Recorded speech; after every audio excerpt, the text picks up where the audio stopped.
대표님 보니까 어떤 사람은 공부를 별로 안 했는데도 첫 입찰을 해서 바로 낙찰을 받고, 또 어떤 사람들은 공부를 몇 년씩 했는데도 낙찰을 한 번도 받지 못했다라고 하던데, 그 두 분의 차이는 뭘까요? 네, 이 부분을 좀 많이 궁금해하시는 분들이 있어서 여기서 좀 차이는 공부를 안 했고라기보다는 믿을 만한 멘토가 있는지, 뭐 믿을 만한 좀 멘토나 뭐 선생이 있었는지의 여부에 따라서 좀 차이가 있기 때문에 그 부분을 제가 간단하게 설명을 드리도록 하겠습니다. 여기 뭐 1번 사례 같은 경우 제가 설명을 드리면요, 최근에 제 수강생 중에 두 분이 이랬었던 사례가 있었는데, 한 명이 두 개씩 다가구를 낙찰 받으셨어요.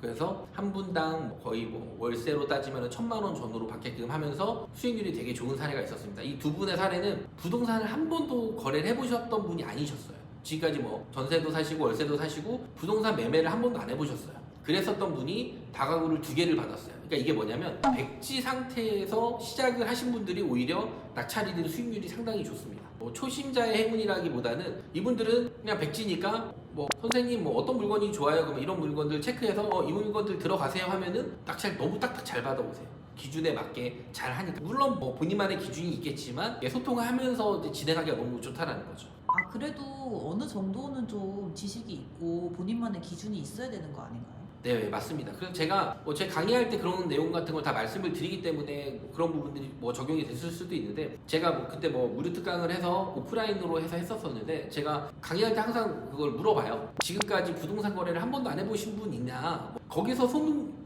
드는 분들이 있으면은 저는 어떻게 얘기하냐면, 지금까지 부동산 거래를 한 번도 안 한 사람은 앞으로도 안 할 가능성이 높다, 이걸 얘기하려고 했는데, 그분이 손을 드시는 거예요. 저는 속으로 이분은 뭐 부동산을 아직도 한 번도 안 사봤으니까 부동산을 안 할 가능성이 높겠다고 생각을 했는데, 이분이 갑자기 또 유료 신청을 하시고, 그래서 의아해했어요. 이분 잘하실 수 있을까 했는데, 이분이 성과가 제일 좋았어요. 다가구를 두 개 받으면서 지역을 뭐 두 개를 받으면서 월세를 1,000만 원 정도 세팅 구조를 만들면서 제가 깜짝 놀랐죠. 그리고 또 한 분은 최근에 올해 뭐 두 개를 받으신 분도 있는데, 이분도 그 개인 사업 하시면서 부동산 거래가 있었던 분은 아닌데, 갭 투자 하나 뭐 실패해가지고 손해본 사례 정도 있었는데, 이분도 되게 적극적으로 열정적으로 하시는 분들이 성공률이 되게 높더라고요. 이분도 열정적으로 수업도 저랑 소통도 많이 하셨는데, 이분도 한 번에 두 개를 받으셨어요. 이렇게 해가지고 먼저 좀 백지 상태에서 소통하고 잘 이렇게 진행하시는 분들은 잘 받고 잘 진행이 되시더라고요. 그럼 실패 사례도 있을 것 같은데요. 네네, 맞습니다. 실패하신 분은 어떤 특징이 있었나요? 지금도 계속 재도전하는 거는 저는 실패라기보다는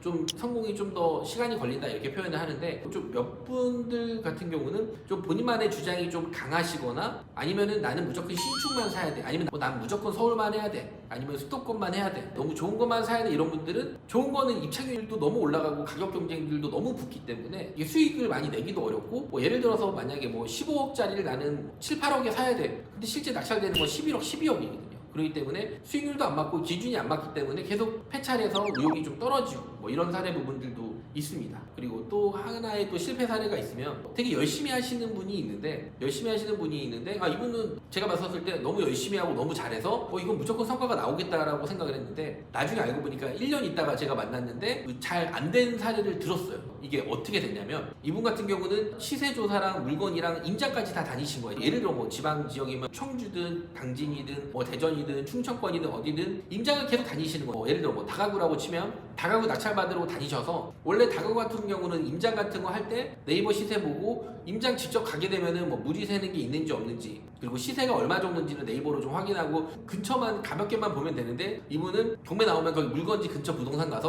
여기 경매 나온 물건 어떻게 됐냐, 여기 볼 수 있냐, 여기 옆에 시세 얼마냐, 뭐 여기 매매가 얼마냐, 이거 왜 경매 나왔냐, 근처 부동산 몇 군데를 거의 뭐 벌집을 그냥 흔들듯이 엄청 그런 거를 타이트하게 물어보고 꼼꼼하게 다 체크를 해서 2등만 3번 했어요. 근데 가장 중요한 거는 1등이 누가 됐냐, 부동산 사장님들이 1등 한 거예요. 부동산에서는 여기 물건이 나와 있는지 몰랐는데 이 서울에서까지 와가지고 이거를 들쑤셔 놓을 정도면 얼마나 좋은 물건이냐 생각할 거 아니에요. 그 부동산들이 체크하고 부동산들이 직접 입찰하거나 그 지인들이 입찰해버린 거예요. 그래서 아니면 오히려 거기 세입자들이 그런 내용 같은 거를 너무 자세하게 풀고 수익률 계산한 것들도 막 보여주고 또 얘기도 하고 소통을 하니까, 그래서 이분은 2등 3번 하고 그 다음에 뭐 5등 7등 이런 것도 여러 번 해서 계속 안 되다 보니까 그 다음에는 경매를 쪽을 좀 쉬고 이랬었던 사례도 있습니다. 공부한 대로 꼼꼼하게 체크하고 그렇게 하는 게 당연한 거라고 생각을 했는데 이렇게 경쟁률을 높일 수도 있겠네요. 네, 그러니까 이게 공부하고 꼼꼼하게 체크는 네이버랑 이게 손품이랑 그다음에 발품 거기 가서 이제 현장 분위기랑 이 물건에 대해서 뭐 물이 새는지 뭐 무릎까지 새는지 기본적인 그런 거는 봐도 되는데 꼭 얼마 월세인지 얼마 시세인지는 솔직히 어느 정도 저는 전국적으로 어느 정도 알고는 있거든요. 그러면은 그 기준과 데이터 가지고 하면 되지. 거기 가서 그 주변에 부동산을 뭐 사사치 뒤지고 부동산 그 소장님을 만나서 여기 건물 왜 경매에 나왔냐 이런 걸 좀 디테일하게 물어보고 이 사연에 대해서 얘기하고 이렇게 할 필요는 없거든요. 사실 그게 너무 디테일하게 들어가 버리면은 좀 그런 부분들의 문제 부분들도 있고 낙찰을 못 받아도 꾸준히 이거는 그냥 뭐 컨트롤 C 컨트롤 V거든요. 꾸준히 반복해서 내가 좋은 물건을 체크하고 이거를 시도를 해가지고 진행을 하면 되기 때문에 어렵지 않습니다. 그렇기 때문에 여러분도 다음번에는 나도 건물주가 될 수 있어, 나도 뭐 투자해서 좀 수익을 볼 수 있어 이렇게 생각을 하시면서 하나씩 좀 접근을 하면 될 것 같습니다. 네, 오늘도 감사드립니다. 네.